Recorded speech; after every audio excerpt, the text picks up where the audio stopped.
শিক্ষালয় জায়গাটা অনেক শ্রদ্ধার জায়গা। ভাইজানের ভিডিও আমি দেখলাম, ভাইজান ওই শিক্ষালয়ে গিয়েছিল, যে ছোট ছোট বোনেদের কিছু কথা বললো। সত্যি বোন, তোমাদের বলছি, দেশের যা পরিস্থিতি, যেভাবে দেশ চলছে, পরিস্থিতির মধ্যে এখন দেশটা চলে এসছে, তো বোন ভাইজান যে কথাগুলো বলেছে, একটু ভাইজানের কথাগুলো মেনে চলো বোন, জীবনে অনেক আগিয়ে যেতে পারবে। দেখো বোন, বাবা মা কত স্বপ্ন নিয়ে তোমাকে আমাকে মানুষ করেছে। আজকে আমি কিন্তু পড়াশোনার দিকে খুব একটা খাস হতে পারিনি।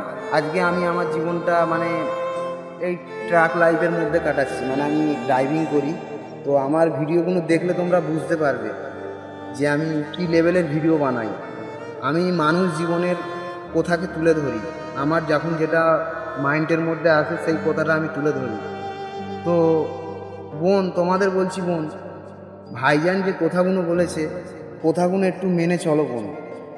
যতটা মেনে চলতে পারবে ততটা এগিয়ে যেতে পারবে।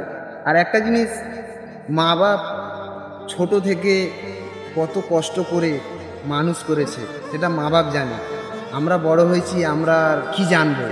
আমরা আমাদের জ্ঞানে আমরা যতটা বুঝতে পারছি এখন, কিন্তু মা বাপ অনেক কষ্ট করেছে, আমাদের নিয়ে অনেক কষ্ট করেছে।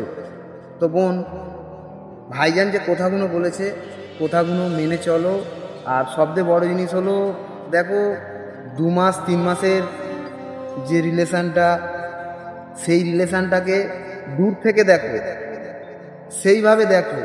মানুষ সেকেন্ডে সেকেন্ডে নিজের পরিস্থিতিকে পাল্টাচ্ছে।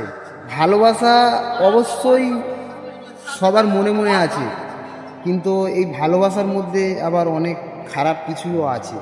তো সিদ্ধান্তটা অনেক ভাবনা চিন্তা করে নেবে। আর অল্পর মধ্যে কিছু কথা রাখলাম সবার মাঝে। দেখো, সব কিছু খুলে বলা যায় না, আমার মাইন্ডে যেটা এসছে সেটাই আমি তুলে ধরলাম। আর দেখো, জীবনে ভালো থাকতে গেলে বাবা মার কথা শুনে চলো, জীবনে অনেক ভালো থাকবে। আর সত্যি আমার জীবনে আমি নেতা দেখেছি, সেটা হলো আমাদের নওশাদ ভাইজান, আব্বাস ভাইজান। তো এনাদের মতো মানুষ এখনও পর্যন্ত আমি পশ্চিমবাংলায় দেখিনি।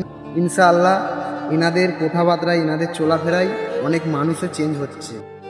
আগামী দিনটা অনেক ভালো হবে, মানুষের জন্য ভালো হবে। চলো, সবাই ভালো থাকবে। অনেক কথা বললাম, ভিডিওটা কিন্তু অনেক বড় হয়ে গেল। নেক্সট ভিডিওয় দেখা হচ্ছে।